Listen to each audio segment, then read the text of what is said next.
Adetunwu Adebanjo was the pride of her family. She was 21 years old, slim, dark-skinned with glowing eyes, and carried herself with grace.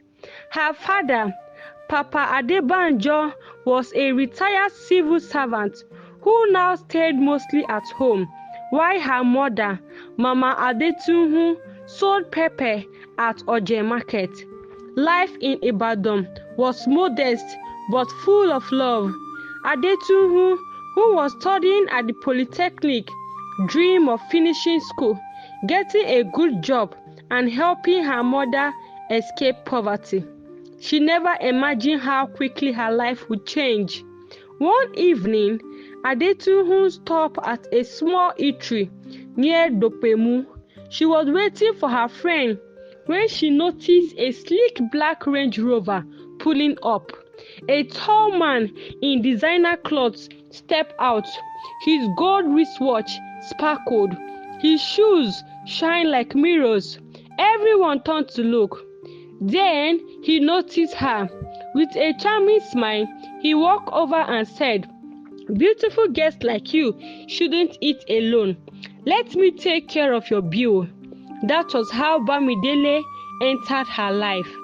Bamidele was everything Adetunwu thought she wanted.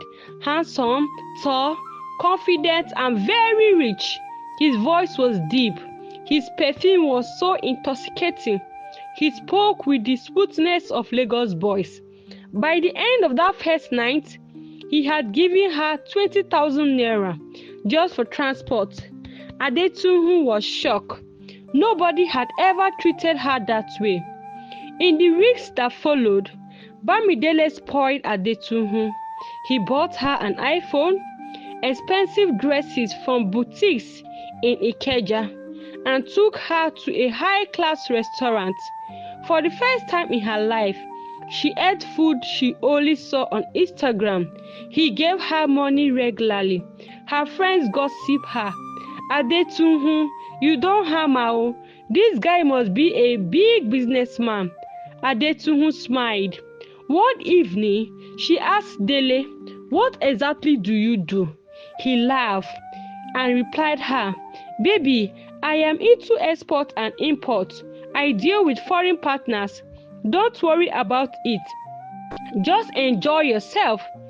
Though the answer was vague, she chose not to ask further. The money was so sweet. Her mother noticed the gold earrings and new handbags and asked her, "Who is buying all these things?" Adetunwu lied.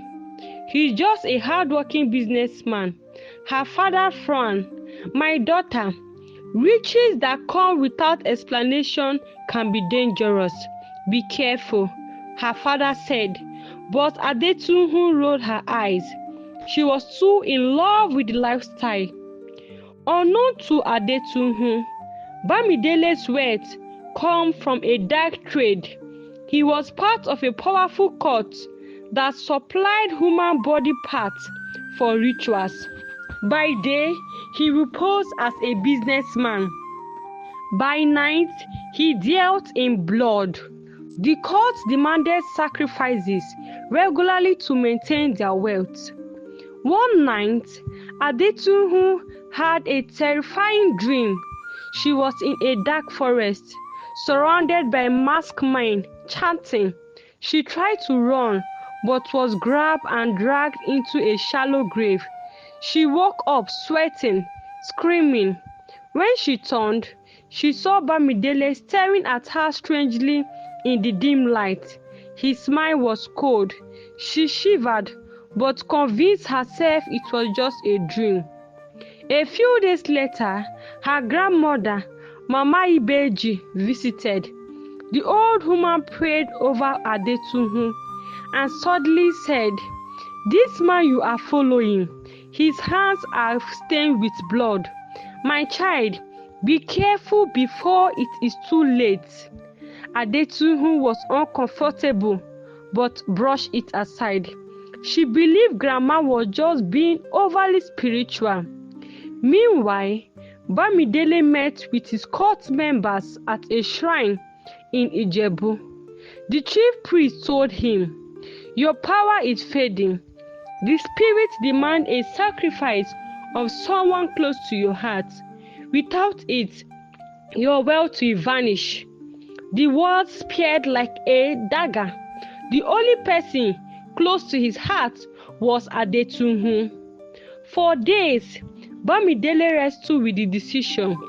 He truly liked Adetunju, but his greed was stronger than his affection.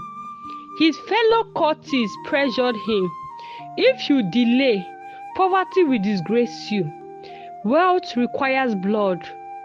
Slowly, he made up his mind. To erase suspicion, Bamidele became more loving than ever.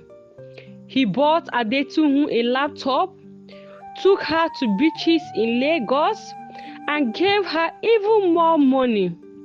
One evening, he held her hand and said, "I want to take you to my village this weekend. I want you to meet some people." She blushed, believing he was preparing for marriage. They left Ibadan in his Range Rover on a Friday evening. Music was playing in the car and Bamidele was cracking jokes. Adetunju laughed, recording videos of herself enjoying the ride. She felt like the luckiest girl alive. After hours on the road, the path grew lonely. Bushes lined the slides and the air grew heavy. Adetunju frowned. "Dele, this place looks scary. Are you sure we are on the right road?" He smiled. "Trust me, baby, you will love it." But her heart began to beat fast. Night had fallen when they arrived. Instead of a house, she saw a clearing filled with calabashes, red cloth, and skulls. Fire burned in pots. Masked men appeared from the shadows. Fear gripped her. "Dele, what is this?" she whispered. Before she could run, two men grabbed her. She screamed, "Dele, help me!" But Bamidele looked away. His face was hard. "Forgive me, Tonhu. This is for my survivor." Her heart shattered. The man she loved had delivered her to death. Her voice echoed through the night as the courtiers held her down. The priest chanted incantations, sprinkling blood into a calabash. Adetunju screamed until her voice broke. Her life ended on the cold earth of the shrine. Bamidele returned alone. When Adetunju's parents asked about her, he lied. "She got a scholarship abroad. She will contact you soon." Her parents searched everywhere, put her pictures in newspaper, even reported to the police, but Bamidele's money silenced every investigation. He became richer than ever before. Bamidele found no peace at night. He always heard Adetunju's voice, crying, screaming. He saw her bloody face in mirrors. During parties, he suddenly screamed her name. "Don't take me, Adetunju," he shouted. His friends mocked him, thinking he has run mad. At a grand party in Lagos, Bamidele collapsed. He screamed Adetunju's name before dying violently. His wealth was scattered. His associates abandoned him, and his story became a warning. Moral lessons to be learned from this story. Number 1. Ill-gotten wealth brings no peace. Bamidele's wealth, obtained through human sacrifices and dark rituals, brought him temporary luxury, but eternal fear and untimely death. Money gained through immoral means cannot bring lasting happiness. Number 2. Beware of deception and hidden motives. People may not always be what they seem. Bamidele presented himself as a wealthy businessman, but hid a dangerous part of his life. One must exercise caution when trust and love are involved. Number 3, greed can destroy relationships and lives. Bamidele's greed outweighed his love for Adetunju, leading him to betray her. Prioritizing wealth over humanity and relationship leads to devastating consequences. Number 4, materialism can blind one to danger. Adetunju's attraction to luxury and gifts blinded her to warning signs. Excessive desire for money or luxury can make people ignore red flags that threaten their safety.